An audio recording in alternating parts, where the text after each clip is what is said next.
O vosso coração é o refúgio que nos guarda de todo o mal. Ó Mãe do vencedor das trevas, promessa da palma imortal.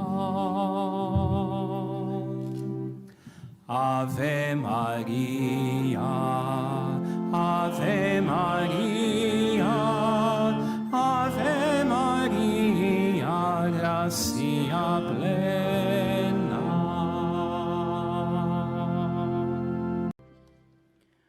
O Senhor esteja convosco. Evangelho de Nosso Senhor Jesus Cristo segundo São Lucas.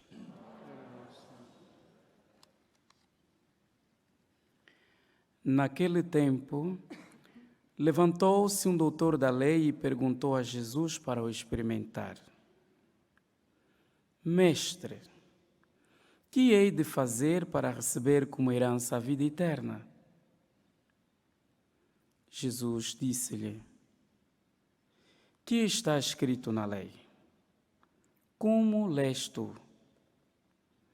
Ele respondeu: Amarás o Senhor teu Deus com todo o teu coração e com toda a tua alma, com todas as tuas forças e com todo o teu entendimento, e ao próximo como a ti mesmo.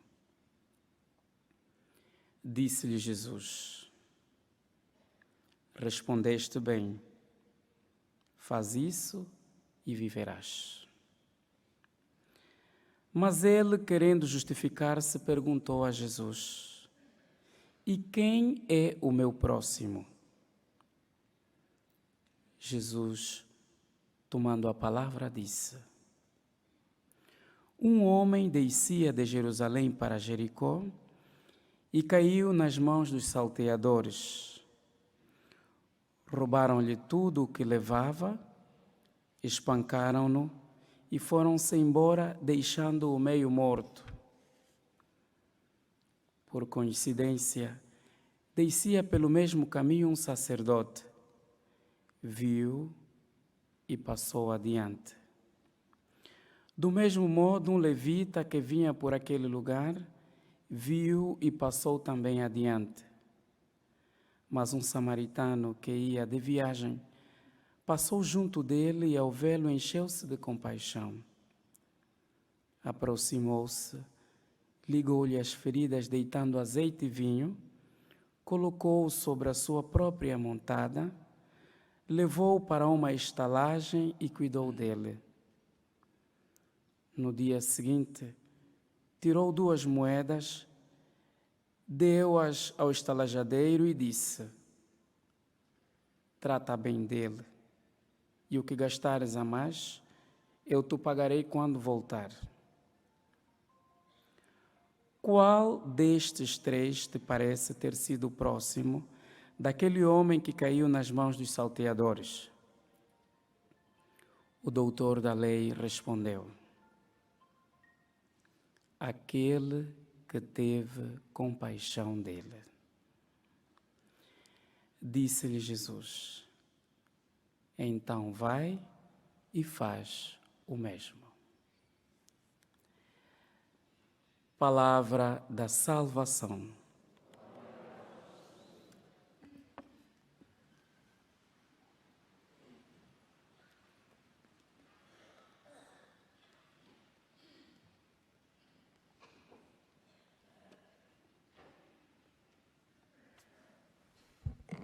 Caríssimos irmãos, nesta segunda-feira, e aqui reunidos para celebrarmos esta Eucaristia, vivemos que algo muito importante nós temos que aprender e levar para a nossa vida cotidiana, daquilo que aprendemos na liturgia da Palavra de Deus.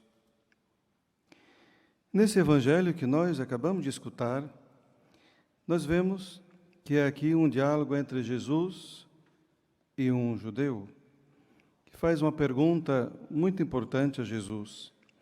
Essa pergunta é muito cara para muitos ao longo da história, mas também nos dias de hoje.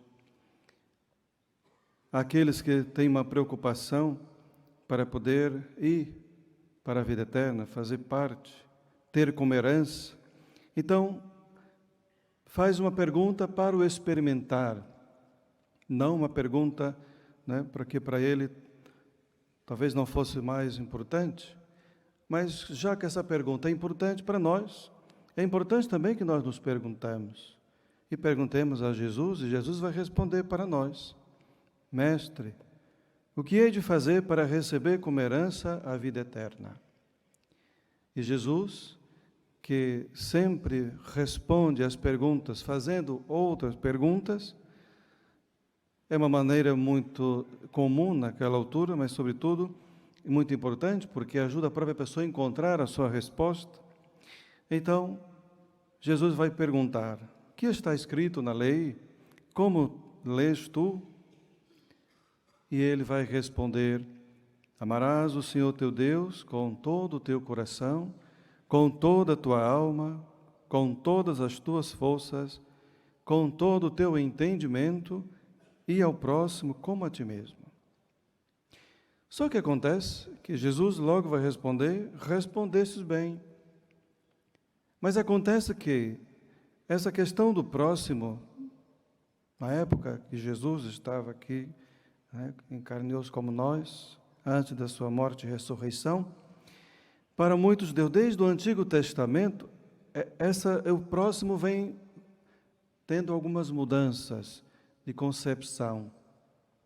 Para os judeus, na época de Jesus, ou para os fariseus, o próximo seria aquele que fizesse parte, não é? Seja do farisaísmo, dos grupos fechados, ou até mesmo a própria família, algo muito mais restrito.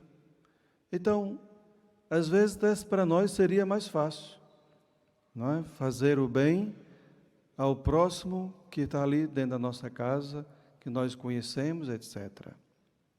Mas Jesus, depois, continua para poder mostrar quem é realmente o próximo, porque depois o Senhor lá faz outra pergunta: mas quem é o meu próximo? Já que a palavra de Deus me manda amar o próximo como a mim mesmo, quem é o meu próximo? E Jesus vai contar a parábola do samaritano, tão conhecida, não é? Tão importante, tão profunda, para poder dizer para nós que o nosso próximo é aquele que realmente está muito a necessitar da nossa ajuda, particularmente nos momentos mais difíceis. Jesus conta aqui, durante essa parábola, que há 3 tipos de pessoas, fazendo ao mesmo tempo uma crítica para aqueles que se achavam que conheciam a lei sagrada, que era conhecedor de todas as normas da lei, que era tão importante como sacerdote, como levita, né? Mas de repente, ao ver alguém que estava necessitado, porque estava ali ensanguentado, estava mesmo para morrer, por causa do legalismo da lei, da sua religião, não poderia ter contato com alguém que estava sujo de sangue, para não se tornar impuro. Por isso, passava por longe. Mas vem alguém que era discriminado por esse mesmo grupo dos judeus ou fariseus, etc., que foi alguém que tornou-se próximo de alguém que realmente estava à beira da morte, fazendo um ato de caridade, mas ao mesmo tempo Jesus diz que teve compaixão. Essa é uma palavra muito cara para nós que somos crentes. Ter compaixão, compadecer-se com aquele ou aquela que realmente está ali a precisar de nós, principalmente no momento mais difícil da sua vida. Então, nós vemos aqui a importância desta palavra, ter compaixão.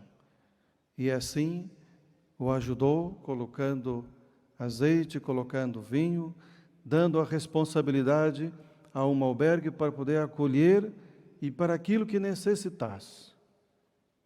Viver o cristianismo, meus irmãos, é viver como este samaritano. É viver como Jesus nos ensina quem verdadeiramente é o nosso próximo. É aquele que realmente nós percebemos, independentemente se é nosso amigo ou não. Pode até ser o pior dos nossos inimigos, mas ele, naquele momento, é o nosso próximo. Em que nós não devemos olhar as indiferenças, não devemos olhar aquilo que foi causado na nossa vida, os problemas que temos, mas a compaixão que Jesus convida-nos aqui hoje, ela deve ultrapassar todas as nossas adversidades, todos os nossos problemas, sejam eles quais forem, com aquela pessoa que muitas vezes nós não gostamos. É o caso de ajudar alguém quando ver que a sua casa está a pegar fogo, quando ver que alguém ali teve um acidente, enfim, são tantas as maneiras e tantas formas que nós temos de poder ajudar, de ter a compaixão que Jesus ensina-nos nessa leitura. Por isso, deveremos sempre sair da nossa missa com um pensamento na nossa cabeça, na nossa memória, mas também guardado em nosso coração. Todas as vezes que escutássemos esse Evangelho, sairmos da Eucaristia com esse mandamento que também Jesus nos ensina. Então, vai e faz o mesmo. Jesus envia também a nós a ir e fazer o mesmo. Não é somente na época de Jesus, não é somente aquele samaritano, mas é o samaritano que o Senhor convida que nós também sejamos. Alguém que seja próximo e que tenha compaixão daquele que mais necessita. Mas talvez também na primeira leitura que nós escutamos, muitas vezes parecida com a nossa história de vida.